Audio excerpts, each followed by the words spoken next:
Where the fluoride has come from in this case, it's what's produced the dental fluorosis. And so this is closer to the kind of epidemiology we should do. This has only been done once in the United States, a small study on behavior by Morgan. Otherwise, they've never used Dean's severity of dental fluorosis as a way of probing the impacts on children. Arthritis, I've mentioned this already, first symptoms of fluoride poisoning, like arthritis. We have 1 in 3 American adults, 68 million Americans impacted in some way by arthritis. No fluoridated country has ever done a study to see if there's a relationship between how long you've lived in a fluoridated community and arthritis. Hip fractures. In my opinion, and this is what I expressed to the NRC, the weight of evidence, if you take the animal studies, if you take clinical trials, and you take epidemiological studies, it's highly likely that lifelong exposure to fluoridated water will increase hip fractures in the elderly. The epidemiological studies are mixed. One study from Finland found an effect above 1.5 parts per million.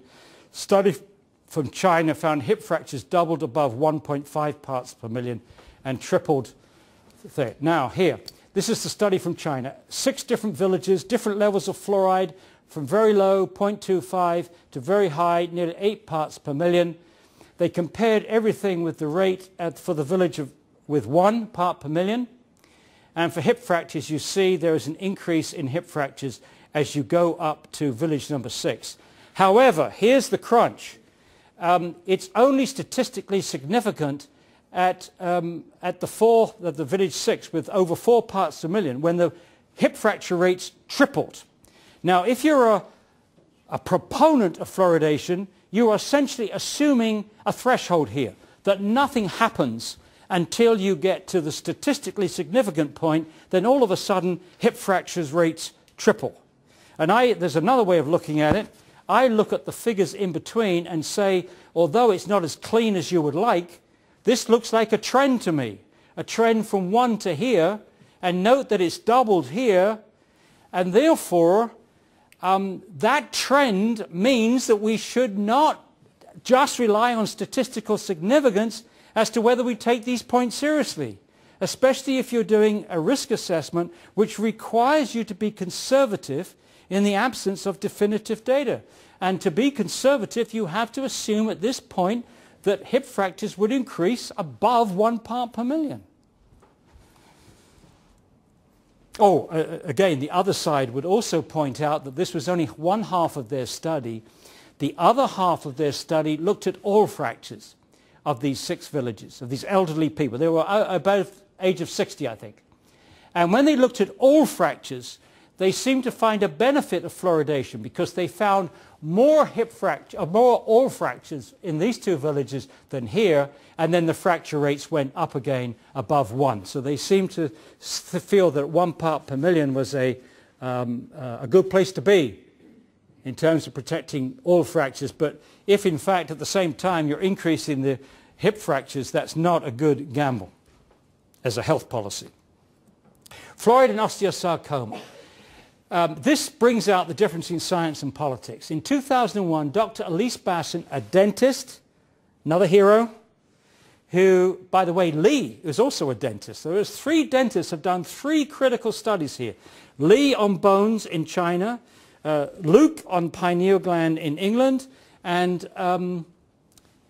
Basson, a dentist in America. Okay, she found, in her thesis, she showed that if young boys were exposed to fluoridated water in the 6th, 7th, or 8th years, they had a 5- to 7-fold increase in developing osteosarcoma, which is a rare bone cancer, but is frequently fatal in children, by the age of 20, compared to non-exposed boys. Now the politics.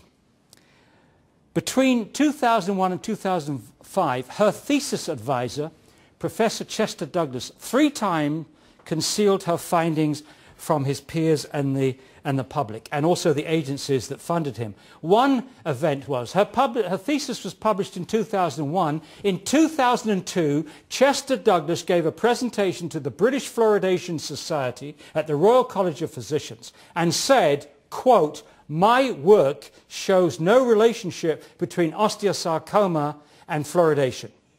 And the BFS says, oh, that's wonderful. They put it on their webpage and they've kept it there ever since. That Douglas says there's no relationship. He somehow slipped his mind that his own graduate student had found the very opposite of what he was claiming. Douglas promotes fluoridation, is also a consultant for Colgate. In January 2005, acting on a tip-off, my son found her thesis in the rare book section of the Harvard Library. We got it to the National Research Council so they could read it, and we also got it to the Environmental Working Group, who in turn got it to the media. We got major coverage in the Wall Street Journal, Washington Post, and Fox TV, and the EWG demanded an investigation. Lack of integrity, they said. The NIH gave the investigation to Harvard, which apparently is standard. It's not suspicious, it's standard. If it's a university issue, they give it to the university to resolve. 2 years later, 1 year later, Harvard exonerated Douglas of deliberately. That was the key word. He didn't do it deliberately. So he may have just been a bumbling old twit. Concealed Bassin's findings, but won't explain their verdict. Bassin published her research in the May 2006 issue of the journal Cancer Causes and Control, and in the same issue there was a letter published by Douglas, who tries to do his best to undermine his student's paper, which is unheard of for a professor who signed off on her thesis in the first place to then try to sabotage her article when it appeared. And he said in this letter that he would have a study coming out shortly. I don't know if it was then or elsewhere, but it's supposed to have come out in the summer of 2006, and we're still waiting. We're waiting for Chester Goddo Douglas to actually produce this report. But meanwhile, all these agencies that promote fluoridation, like the National Health and Medical Research Council, are quoting Douglas's letter as if it was a peer-reviewed and published study, including the Strategic Health Authority and the people that produced that flashy brochure that was sent around. They quoted that letter from Douglas as if it was a study. Check it out. Outrageous. These people shouldn't be trusted to run a bicycle shop, let alone look after your health. And the question remains, why did the NIH give this very sensitive study? After all, if fluoride is found to cause osteosarcoma, it's the end of fluoridation, period. You can't put a suspected human carcinogen in the drinking water. Okay, to a dental school. Why give this study to a dental school and to a dental researcher who is known to be a promoter of fluoridation and known to be a consultant for Colgate? He received over $1 million for this research and has published practically nothing on the subject. Was he simply hired to put the lid on this threat to water fluoridation? I think you'll find it interesting. This is a paper that Douglas wrote in 1991. This is 10 years before Bassin's thesis. And he did this research then to look at a possible relationship between fluoridation and osteosarcoma. And this is what he says: an incorrect inference implicating systemic fluoride carcinogenicity and its removal from our water systems would be detrimental to the oral health of most Americans. Blah, blah, blah, blah, blah. Because of its strengthening action, fluoride has been widely accepted as the responsible agent for the dramatic declines in tooth decay rates of the US children and adolescents.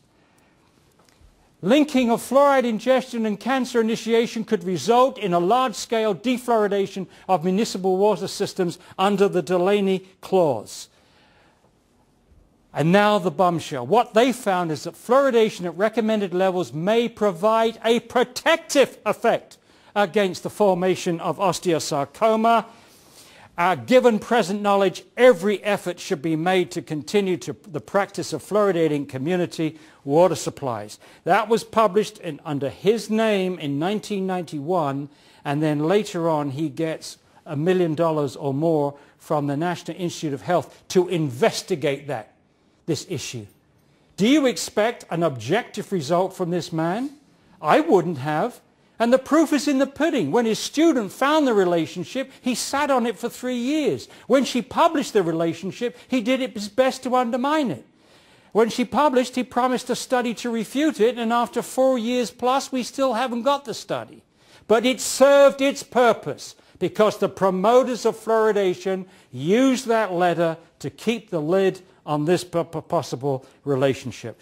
You know, I think I better stop. If you want more, you better read the book. But I think it'd be better to have questions now. What, maybe for 15 minutes for questions? I think we can do 15 minutes for questions. Yes? This is more of a comment. More of a... It's taken a long time for the dental world to accept the problems with amalgam fillings. Now, that's my first question, comment. The second question is a question. Is there going to be any link that fluoridated water plus amalgam is going to have an even worse effect on the body than it would do without it? Let me answer the second. Thank you. Thanks for coming. Let me answer the second question first. I think it's highly likely that fluoride with mercury amalgams is worse, because the thing we know about fluoride is it forms complex ions. It surrounds positive metal ions and forms separate entities which may get the mercury to places which otherwise it might not get. So that's the first thing. The second thing is, should we be suspicious of an organization that's promoted the safety of mercury amalgams? Yes, you should. You should also know the history of the American Dental Association. The American Dental Association was formed in the 1830s. They had a thing called the Amalgam Wars.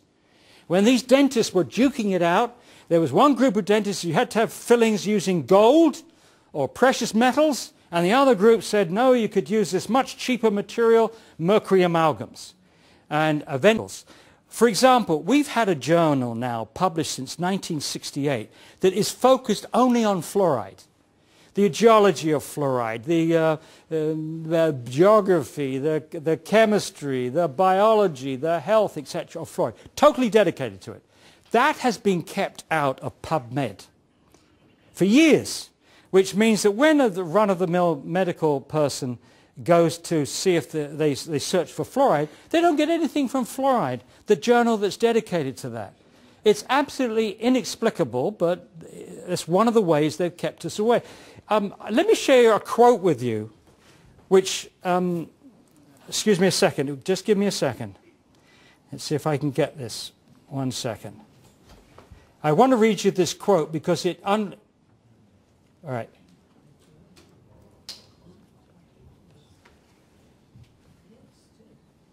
Here we go. Read this quote. This underlines what I'm saying.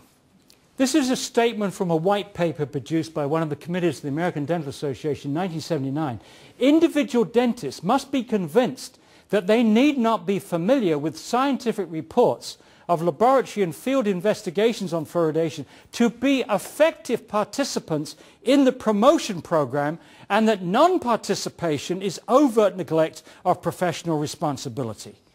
Now, if that's not the most upside-down definition of professionalism you've ever seen, I mean, you don't have to be an expert on this. You don't have to know the subject to be effective at persuading the public that it's safe. You don't need to know anything about safety to convince the public that it's safe, because after all, you're a dentist and you can put a white coat on. And therefore what you say is believable because it's about teeth.